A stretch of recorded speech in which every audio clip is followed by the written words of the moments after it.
Breaking news here on CBS Sports HQ, and quite the afternoon at the World Cup where the first semifinal is now set. Argentina headed to the Final Four after defeating the Netherlands 4-3 on penalty kicks in the afternoon match. Argentina had a 2-1 lead into the final minute of injury time before Wout Weghorst's goal tied the match at 2-2, sending it to added extra time.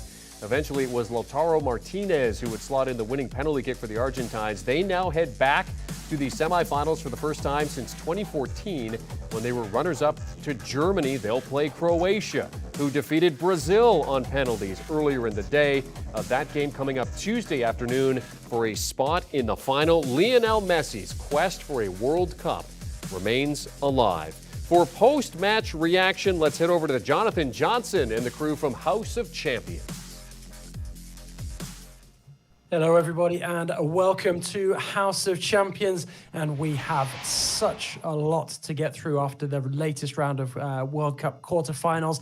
Absolute mayhem. Lionel Messi's Argentina have booked their place in the semifinals. Neymar's Brazil haven't. It's Croatia who are advancing instead. I'm delighted to say that I'm joined by Nigel Reo-Coker, Mike Lahoud, and Luis Lucho Garcia to pick through it all. Guys, I mean, where to start? This was absolutely wild. Lucho, what do you make of this? Just hugely dramatic scenes, not just in Argentina, Netherlands, but Brazil, Croatia as well. Both games going to penalties. Yeah, I'm still shivering. It's been so exciting. I had Brazil, to be honest, on my schedule, my bracket, and it's a pity not to see them. I think they have an amazing squad, but they didn't know how to compete at the moment against Croatia. That we've been talking about that they have quality, but they were called that kind of players that maybe they don't perform well in the top occasions, but they did today. And same with Argentina. At the end, they know how to compete. These games is to get ready to play the game, to win the game. And Argentina, once again, even though in penalties, they know how to do it. What games. Wow. Couldn't believe what I saw today. But I think just to add to what Lucho said, for me, is when you say to young kids that hard work beats talent if talent doesn't work hard. And I feel that that's the best way to describe what we saw in that Brazil and Croatia game today. That was what I saw in that game. And then we just obviously watched the Argentina versus Holland game, and what great courage the Dutch showed to get back into the game. And it was theirs for the taking. But one thing I must say is, like you say, Argentina do have Lionel Messi. When you have Lionel Messi, you have that extra bit on top. But I've seen some great vulnerabilities now in this Argentinian side. So any team watching, you've seen how vulnerable Argentina can be with a big striker and a physical presence up front, long diagonal balls. They will struggle. I think anyone who isn't Argentinian, who isn't Brazilian, who isn't Croatian, who isn't Dutch, this was a feast and a gift for you. This is what the World Cup is about. This is the beautiful game. This is what makes the game beautiful, the drama, the entertainment. I mean, I'm pretty sure my neighbors were going to call the cops with how much I was screaming end-to-end stuff, pacing down. The dogs were barking, JJ. And we met in Paris. When I raise my voice. Please tell me that you were screaming the most when Leandro Paredes got knocked to the floor by Van Dijk. Oh, man, I was ringing the bell like WWE when Van Dijk stood over him. I thought that was going to be a potential red card, at least a yellow. But this is the stuff that World Cups are made of. And every team, even Brazil, Croatia, both games, every team left it out there, and we were treated to a football festival today. Yeah, absolutely, we were. And I think it's only really when tournaments get to this point as well that you really start to be sucked in. You get absorbed in these games. I mean, I certainly was glued, to both of these games, certainly from extra time onwards for Brazil, Croatia, but pretty much all the way through, especially in that second half between Argentina and the Netherlands. It was just, it was almost attritional at times. And then when you have the high drama of that free kick, which the Netherlands equalized with last kick of the game. It's just incredible. But Nigel, I wanted to get your thoughts first. Now, there was a lot of debate earlier with Neymar stepping up, was slated to step up later to take a penalty for Brazil. Lionel Messi put himself up first. Obviously, there was a lot of debate about why Brazil would leave Neymar until one of the last kickers. Lionel Messi, obviously, wanted to lead by example. Do you think that shows a strength of character from the Argentine captain to step up in that scenario. Because let's face it, that is pretty deflating to be 2-0 up against the Dutch, to have the stuffing knocked out of you, the last kick of the game, and then to look the better side again, you could argue in extra time, and then still have to go to the trauma of penalties. Yeah, I think for me, JJ, it's just basically, as they say, well, it's a funny saying, with great power comes great responsibility. And I feel when you look at the other way, I think Lionel Messi knows the responsibility that comes with it. And he knows he is the leader of this Argentinian side. And it's the same reason why you saw Van Dijk step up for the Dutch team first. So it's taking that responsibility as captain, as the person that's always going to be under the microscope, to set the standard, to set the way forward, so to speak. I think when you compare it to Neymar's situation, we're not looking at a fully fit Neymar. We're not looking at a fully confident Neymar, which is for me the reason why probably Neymar didn't step up, because I don't think he's fully at 100%, even though you'd still take a Neymar at 70%. But with what comes with it, he didn't step up. But I think for me, what Messi did is what's expected. He didn't want no questions asked. He wants to show the commitment. He wants to get the belief in his teammates, and he took that responsibility well and dispatched his penalty very well. I think what we really saw is just a difference in preference. Neymar wants to be that focal point, but you're not guaranteed that when you go fifth. In the Olympics, he went fifth. Previous PK shootouts, he wants to go fifth. That deciding penalty kick, but you're not guaranteed that when you do that. Messi, his track record is going first. Going back to the World Cup in 2014 against this very Dutch national team, he went first. Copa America final against Brazil, he went first. Lionel Messi, he wants to go first, and I applaud that. I want my best PK takers to be in that front three, and then it leaves nothing to chance.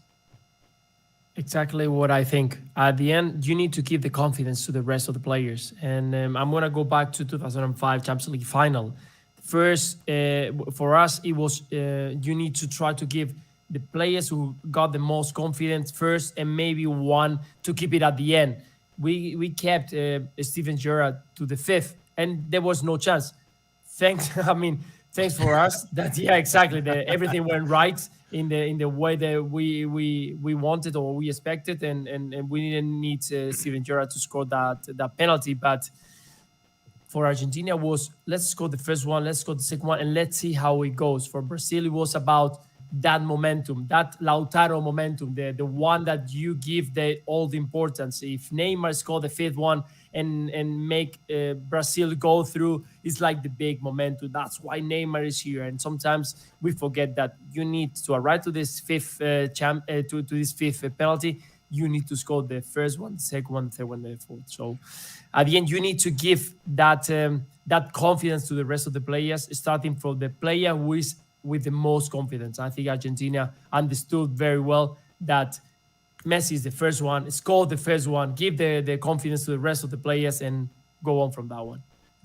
Lucho, Mike, I got a question for you, especially more so Lucho, because I know once he gets his manager's job, Mike, we might get assistant roles. We don't know. We'll see. Yeah. Lucho, you played the game. You've been in these type of situations. You've seen so much. You've seen how science has impacted the game now and technology. If you were a manager in that situation, let's just say World Cup final or World Cup semifinals, and it goes to penalties, do you go and ask your players who are confident and who wants one? Or do you go, if you've been training every day in penalties, and you go with the ones who scored every penalty? What would be the path that you pick as a manager? Would you just ask for who's confident and wants it, or would you go for the system that you've put in place already? Yeah, great question. And I will go, listen, the other day there was a lot of people mentioning about Luis Enrique, because he picked the three that he was more confident about it, because they were very good on penalties, because they got more experience, and he left two open to see the players who have more confidence. As I know, that when you are on the field and you feel confident, you had that few good minutes or a good game, and you feel so confident, you grab the ball, and that helps you so much in these kinds of occasions. So I will go for the ones who got more confidence, the one who feel better on the field, the ones who is being involved into the game and have this feeling of confidence. I think that is very important, because it doesn't matter how much you've been practicing before. It doesn't matter if you had 100 penalties taken before on practice, because when you are in front of that kind of situation, it's totally different. The emotions, the feeling, your body, the atmosphere is totally different. You cannot replay that one on a training ground. You cannot replay that one on a friendly game. It's totally different. So that's why I think that if a player got confidence on the game, is feeling all right, let's go for that one. But it doesn't matter if he's a striker, a midfielder, or even a keeper. If he's had a good game, I would go for it. Let's allow them to believe on that one, because the confidence is the one who is gonna make them have a good penalty. Yeah, I agree with that, Lucho. I've seen it go both ways. I've seen teams go with designated PK takers and it's worked. I've seen it backfire, but I will always trust the manager who reaches out to his players, because things change. Within the 90 minutes, confidence change. It ebbs and flows, and the physical nature of the game.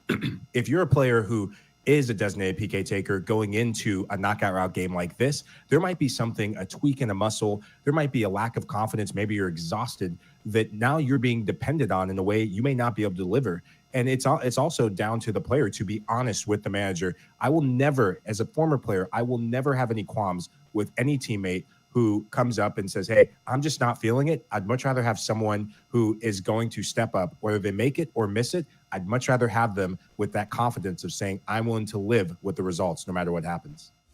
Michael LaHood, Nigel Real-Coker, Luis Garcia, and Jonathan Johnson taking you through post-match reactions to Argentina defeating the Netherlands to advance to the semifinals, where they will face Croatia coming up on Tuesday. For more about what's going on at the World Cup, and we have 2 more games coming up on Saturday, and then, of course, the setup for the semifinals, be sure that you are listening to House of Champions. You can download and follow wherever you get your podcasts, or just scan that QR code.